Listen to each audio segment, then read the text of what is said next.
All right, YouTube. Today we're going to be talking about Briggs and Stratton sump leaks. So the oil pan on your engine's leaking. Okay, so here's the bottom of your engine. I pulled the exhaust off mine just for benchtop purposes, and I recommend you do the same. It's not hard to take off. But first thing you're going to want to do is behind this cover is your oil pump.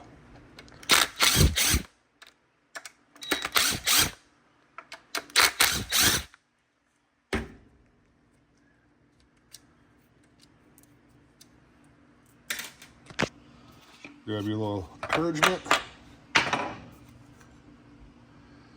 right, you got a seal right here, and here is your oil pump. Got a little piece of something down in there. It's probably part of the gasket. Because when you go take this off, you don't want things to fall apart.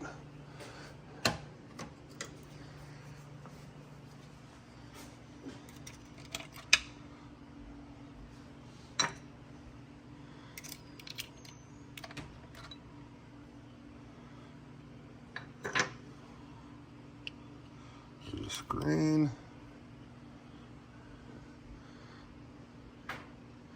It's got some gunk in it.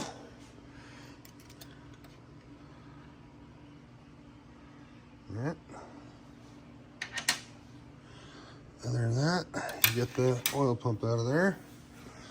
Next, you're going to take off these bolts.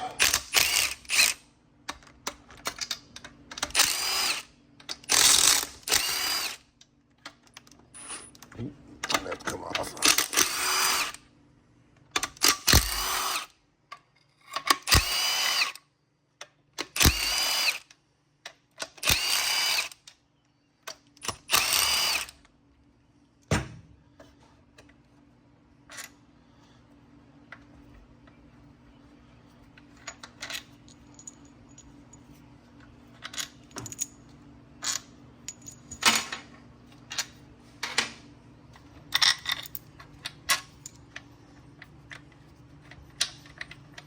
Now, there's a lot of reasons why yours is leaking. Some people say it's crankcase pressure is too high. Pressure's got to go somewhere. Some say the gasket just gets old. This engine runs and starts fine. Everything works the way it's supposed to. It just decided to start leaking. So I'm going to chalk it up to it just wore out. It's old.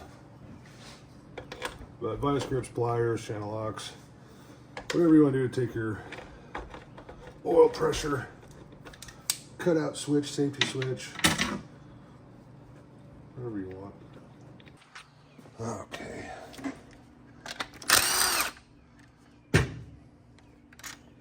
And all your bolts are the same length, so don't worry about where they go. You got a seal here. When you buy it on Amazon or eBay, wherever you go, this one came with new bolts,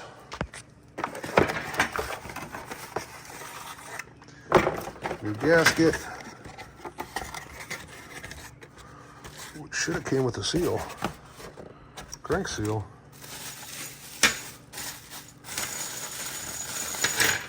Uh-oh. Well, maybe mine didn't. So now I gotta be careful. I replaced this, I don't know, 3-4 years ago, so she might be all right. Just make sure you got all your bolts out. Give her a couple licks.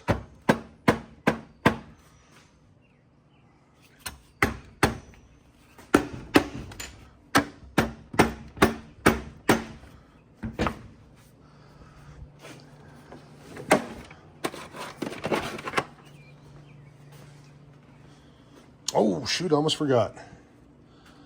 One important step. Don't be like me. Don't get in too big a hurry. All right? Your governor. Your governor.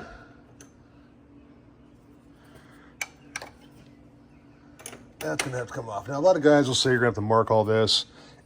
There's witness marks on there. You'll see where it goes. You really can't mess it up. loosen that up. That'll pop off. Okay. You're gonna take a pry bar, pop that up. We don't want to disturb that crank seal too much because I don't know if I got one.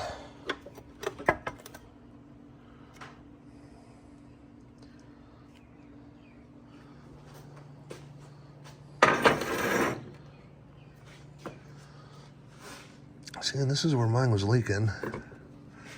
Right under here. But to be honest with you, it doesn't look blown out. Let's see if I can find out where it was.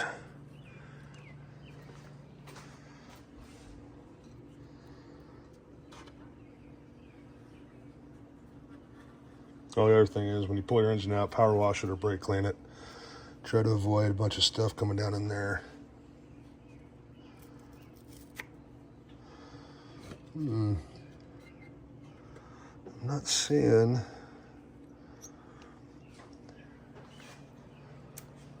where it was leaking at.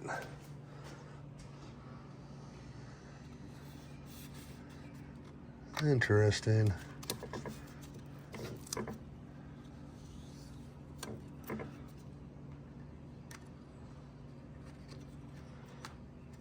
You can see where I tried to put some RTV right in this area because it was leaking down from here.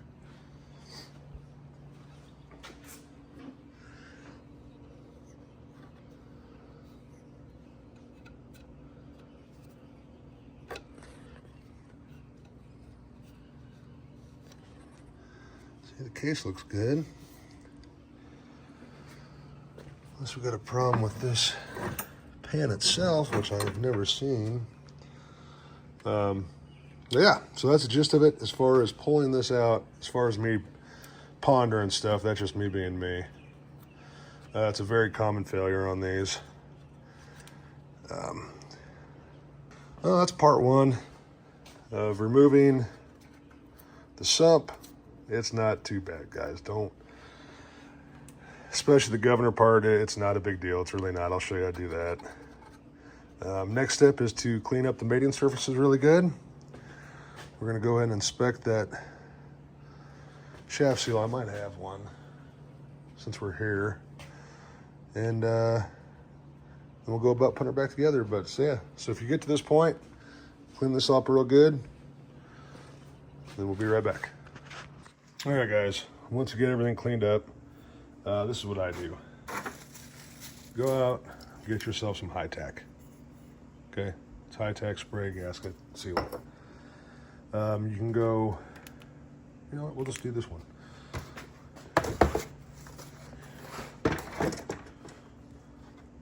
All right, get your direction for where your gasket's gonna go. You know, after it's all cleaned and prepped.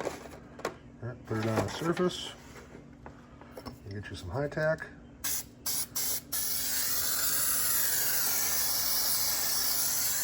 Don't be scared of it. Just give it a little flip.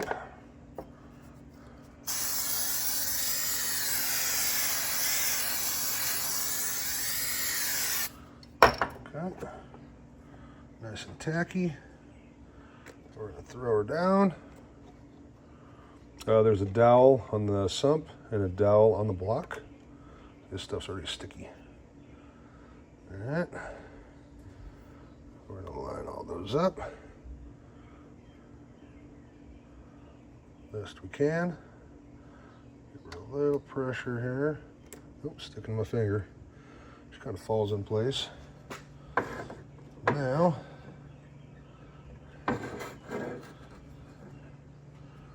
you're gonna, so you gotta,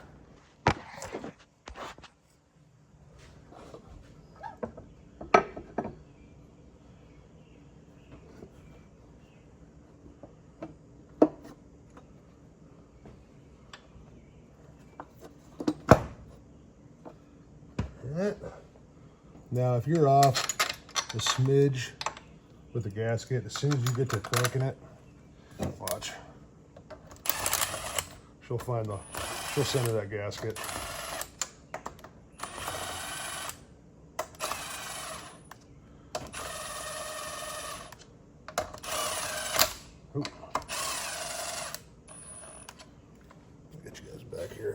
can't see. But one thing I can't stress is the torque. Yeah, you got an impact. You're a cool guy. The number one problem with why these leak after replacement, over torqued. And what I'm doing right now is just kind of cinching it.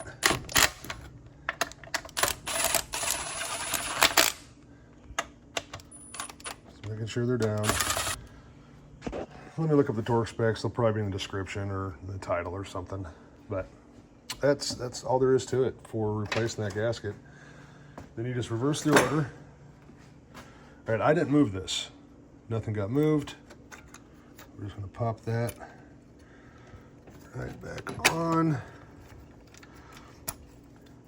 And then if anybody's curious, you know, when someone says they adjusted the governor, that's this. They tweaked this. So that's adjusting your governor. It went right back on. I mean, if you wanted to, you can make a mark here and a mark on there so it goes exactly the same way back, but I'm telling you, you ain't gonna notice nothing. I mean, shoot, you might get a few more RPM. You might like that. But all right, we'll snug that up. This thing had the gunk. Hit her with a little one-handed brake clean. Your drive shaft. This is going to go down. And it's going to notch in. Let's kind of feel it notch. There it went. You see that? It kind of fell down in place. Can't mess this up. Just rotate your outside drive to where it's going to line up. There she lined up. Look at your gasket. This one, you can't really mess this up either. The holes lined up, you're good to go. Put these back in. Now, if you would have got a kit that had the new seal, that would have been the time to do it. But typically what I've seen is if it's not leaking out of your shaft seal, you know, obviously, and it's your sump, these are pretty tough. As long as it's not dry rotted or cracked. I don't know if this oil pump has got a torque, but a little back and forth common sense.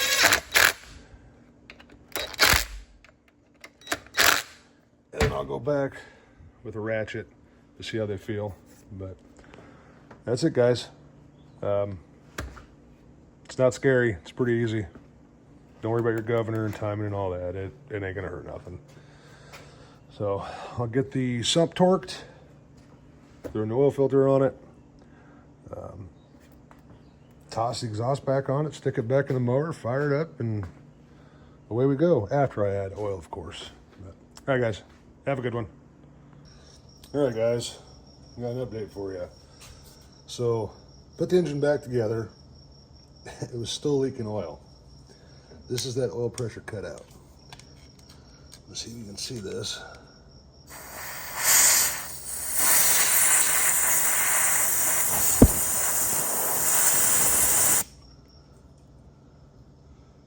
So I'll get it to focus here.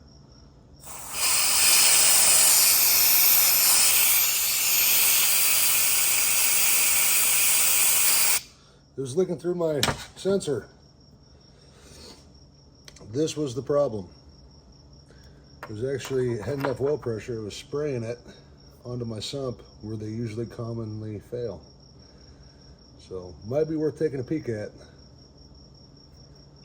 That's the first one for me. So here you go, guys.